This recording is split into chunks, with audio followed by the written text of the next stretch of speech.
اسی طرح سورہ ہود میں 52 میں بھی اللہ تعالیٰ فرماتے ہیں اپنے رب سے اپنے گناہوں کی بخشش مانگو، پھر اس کی طرف رجوع کرو، وہ تم پر آسمان سے موسلا دھار بارش برسائے گا اور تمہاری قوت پر اضافہ فرمائے گا۔ سبحان اللہ۔ یعنی کہ یہ جو اللہ تعالیٰ قرآن پاک میں فرما رہے ہیں کہ یہ ایک جگہ نہیں، دو جگہ نہیں، 3 جگہ اور بھی کتنی جگہ اللہ تعالیٰ نے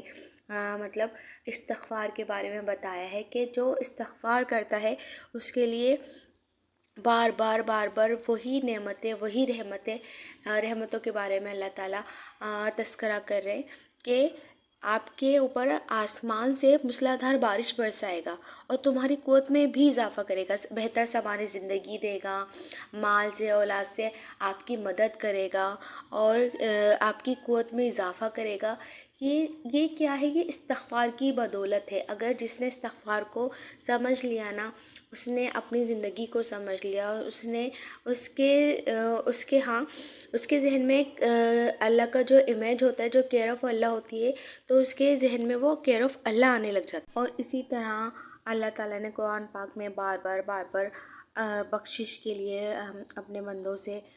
کہا ہے کہ اپنے پروردگار سے بخشش مانگو، اور اللہ کے سوا کون ہے جو تمہارے گناہوں کو مٹا دے اور جو معاف کر دے۔ تو اس طرح کی بار یہ ریپیٹیشن ہے، اگر آپ اس بات کو سمجھیں گے تو انشاءاللہ تعالیٰ آپ کو فائدہ ہی ہوگا۔ تو ابن ماجہ کی ایک حدیث ہے، اس میں آپ صلی اللہ علیہ وسلم کا ارشاد ہے کہ مبارکباد ہی اس شخص کے لیے جس کے نامہ اعمال میں استغفار زیادہ ہو، یعنی کہ جب آپ کا نامہ اعمال آپ کو دیا جائے گا اس میں سب سے زیادہ استغفار ہوگی، تو یہ آپ کے لیے خوش آئند بات ہوگی۔ اور اسی طرح ابو داؤد اور ابن ماجہ کی بھی ایک حدیث ہے، جو پابندی سے استغفار کرے گا اللہ اسے ہر غم اور تکلیف سے نجات دے گا، ہر تنگی سے نکلنے کا راستہ پیدا فرمائے گا اور ایسی جگہ سے رزق دے گا جہاں سے اسے وہم و گمان بھی نہ ہوگا۔ سبحان اللہ۔ یعنی کہ قرآن کریم کی آیتوں کے بعد کافی حدیثیں ہیں جو بیان کی گئی ہیں، جو پابندی سے استغفار کرے گا اللہ اسے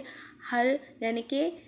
اس کے غم بھی مٹا دے گا، جو تکلیف میں مبتلا ہے اس سے بھی نجات دے گا اور تنگی سے نکلنے کا راستہ پیدا فرما دے گا اور ایسی جگہ سے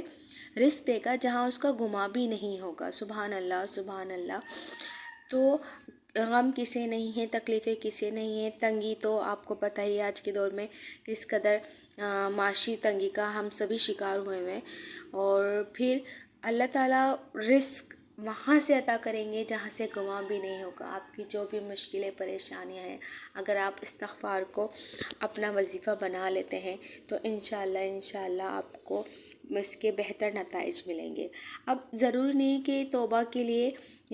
آپ پہلے گناہ یا کوئی غلطی کا ارتکاب کریں، اس کے بغیر بھی اپنے درجات کو بلند کرنے کے لیے غیر شعوری طور پر ہو جانے والی کوتاہیوں کے لیے بھی آپ توبہ استغفار کر سکتے ہیں۔ اور اسی طرح جب بندہ توبہ کے بعد اپنی روٹین میں استغفار کو اپنا عمل بنا لیتا ہے تو اللہ کی رحمتیں اپنے بندوں پر بارش بن کر برسنے لگ جاتی ہیں۔ اسی طرح ایک بہت مشہور قصہ ہے نان بھائی کا۔ ایک جگہ سے ایک بزرگ گزر رہے تھے، تو رات کافی ہو جاتی ہے، وہ کوشش کرتے ہیں کہ وہ جو یہ مسجد ہے یہاں پر رک جائیں، وہاں پہ رات گزار لیں۔ تو جو مسجد کی جو کیا کہتے ہیں امام ہوتے ہیں اور جو بھی رکھوالے ہوتے ہیں وہ انہیں منع کر دیتے ہیں کہ نہیں، یہاں پہ رول نہیں ہے، آپ یہاں سے جائیں اور کیا کہتے ہیں آپ یہاں پر نہیں رات گزار سکتے۔ تو وہیں سے ایک نان بھائی والا گزر رہا تھا، تو وہ دیکھتا ہے کہ یہ بزرگ تھوڑے مشکل میں ہیں، تو وہ بولتے ہیں آپ میرے ساتھ آ جائیں، یہاں بیٹھ جائیں۔ اب وہ جب آٹا گنتا جاتا ہے تو استغفر اللہ استغفر اللہ استغفر اللہ کہتا جاتا ہے، تو وہ بزرگ بہت اسے تعجب سے دیکھ رہے ہوتے ہیں، تو وہ پوچھتے ہیں آپ اتنے استغفار کرتے ہیں کہ آپ کو کبھی اس کا کوئی فائدہ بھی ہوا ہے؟ تو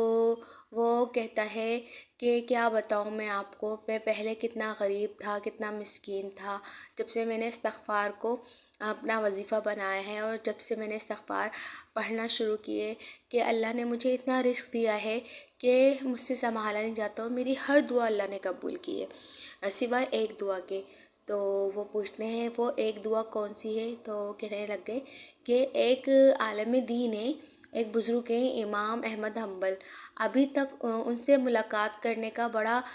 کہتے ہیں دل ہے، لیکن ان سے ابھی تک ملاقات نہیں ہوئی۔ تو وہ مسکراتے ہیں اور کہتے ہیں کہ وہ بزرگ وہ امام میں ہی ہوں، امام ابن حنبل، اور آپ یہ دیکھیں کہ اللہ نے مجھے آپ تک کس طرح گھسیٹ کر پہنچایا ہے۔ سبحان اللہ، سبحان اللہ۔ یہ تو ایک سچا واقعہ ہے جو کہ بہت زیادہ کوٹ کیا جاتا ہے اور مشہور بھی ہے۔ اللہ تعالیٰ آپ کو اور مجھے استغفار کو سمجھنے کی توفیق دے